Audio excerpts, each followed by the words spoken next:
Hi everybody, welcome back to my YouTube channel. It's your girl Ushi and welcome back to another true crime segment with me, whereby we sit and then we just talk about random true crime cases basically. Today we are going to talk about the case of Haj Mohammed Mesfiwi. This case happened around the 1900s, the early 1900s. I'm talking 1906. This case happened in Morocco, a town called Marrakesh. Imagine this, a young woman walks into a shop. It belongs to a shoemaker. The two people that are in this shop are an elderly lady around the age of 70 and a young man. Well, actually not a young man, but he is a man who is quite in his prime. Sherro would say wakaha. This lady walks into this shop. She wants to write a letter. She cannot write the letter herself because she is not literate enough to do so, or she wants the help of the shoemaker to write this letter for her.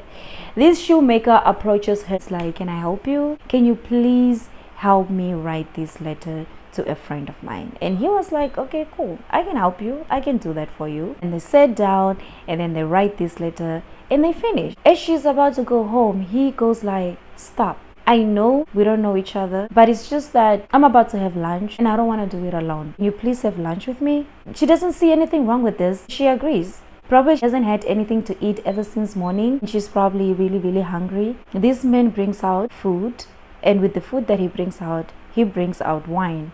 They dine and they wine and then they have a good time. As she's drinking, she notices that she's getting weaker. She's getting drowsier. She's about to fall asleep. What is going on? And then all of a sudden, everything goes dark. This is the story of Raj Mohammed Mesfiwi. Raj Mohammed Mesfiwi murdered 36 women in a time span of 2 weeks. That is approximately 2 to 3 women per day.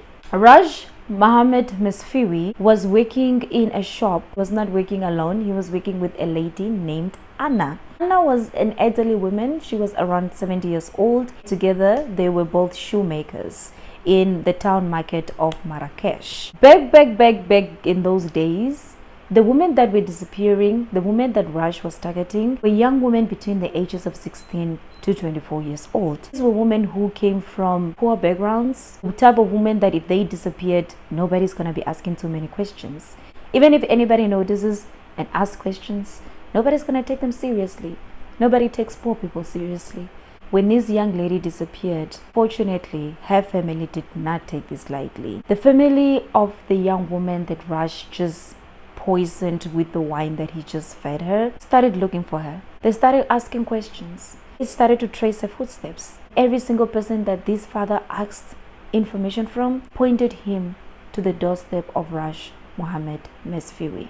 This father and his 2 sons went over to Raj's shop. When they went in the shop, they found Anna behind the counter.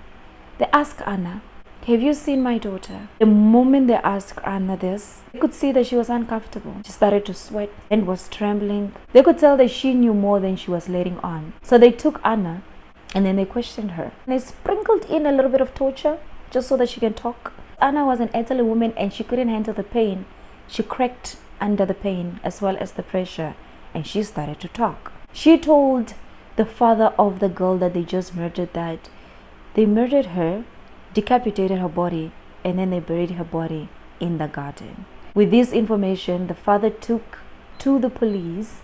He went to go report, and then the police went over to Haj Mohammed Mesfiwi's shop. When they got there, they started to do an extensive search. When they dug floorboard, they uprooted everything and then they dug a hole in the middle of the store, and that is when they uncovered all these bones of all these young women. They discovered about 20 bodies of decapitated women.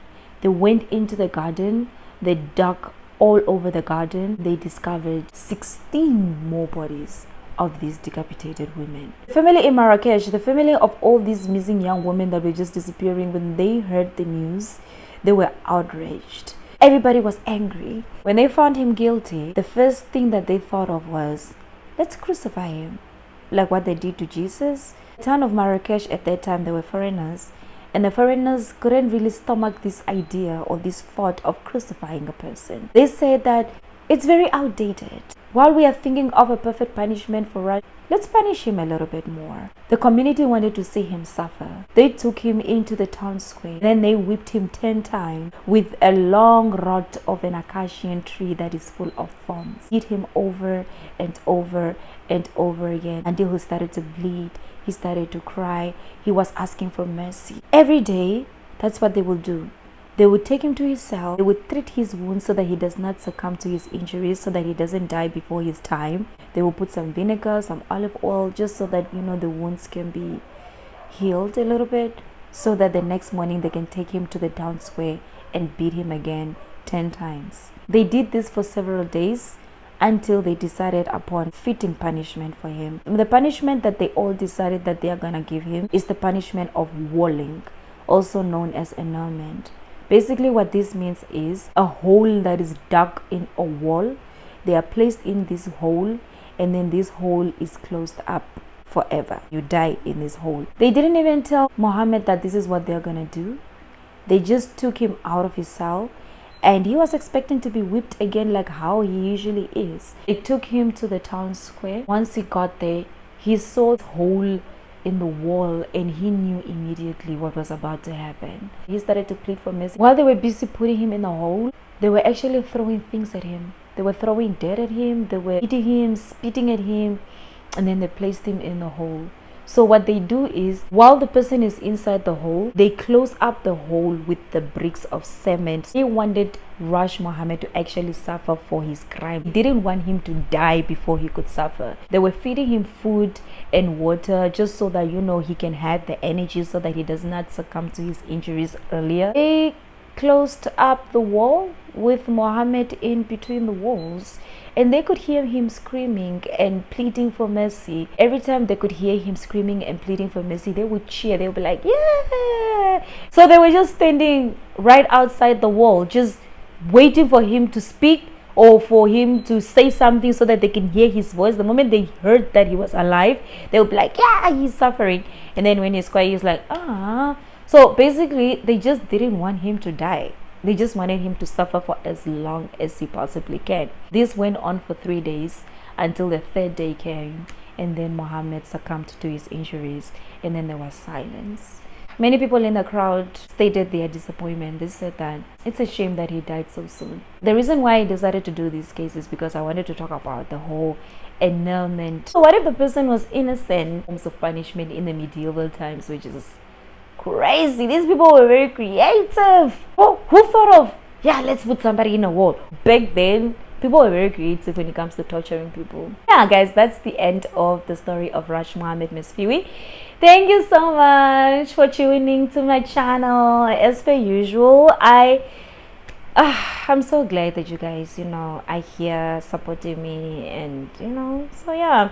And also, do not forget to like, subscribe, and comment, and I will see you in the next video. Bye.